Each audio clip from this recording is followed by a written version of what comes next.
को छोड़ा रंगडलल को छोड़ा गलपुर वाला गे रंगडलल को छोड़ा गलपुर वाला गे गलपुर वाला गे काने काने सब सुनल को बेला वाला गे काने काने सब सुनल को बेला वाला गे रंगडलल को छोड़ा गलपुर वाला गे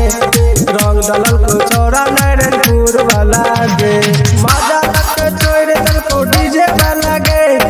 माजा लग छोड़ दल को डीजे वाला गे रंगडलल को छोड़ा सालमपुर वाला गे रंगडलल को छोड़ा निर्वापुर वाला गे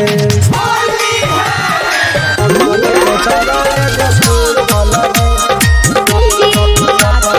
रंगडलल को छोड़ा गलपुर वाला गे चढ़ल जवनिया में चलने उतार छोड़ा सब रंग देतो शहर के समान चढ़ल जवनिया में चलने उतार छोड़ा सब रंग देतो शहर के समान ठीके हाल से छोड़ा सब भांग जगे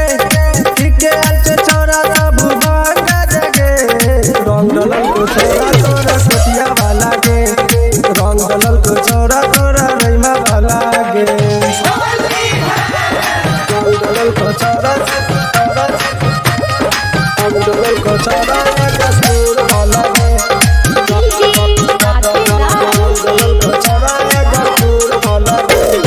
मेला तू सयान छोरी बात कन मान हमर से समुद्र पर राख न ध्यान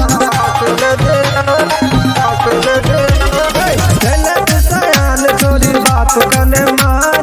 हमर से समुद्र पर राख न ध्यान रंग लगा के कले गाल लाल पीला गे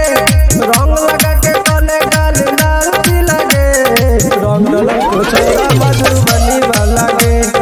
रंगडलल को छोड़ा दरभंगा वाला गे काने काने सब सुनल को बेला वाला गे काने काने सब सुनल को बेला वाला गे रंगडलल को छोड़ा गलपुर वाला गे रंगडलल को छोड़ा नारायणपुर वाला गे माजा लग छोड़ दल को डीजे वाला गे माजा लग छोड़ दल को डीजे वाला गे रंगडलल को छोड़ा सालमपुर वाला गे रंगडलल को छोड़ा निर्वापुर वाला गे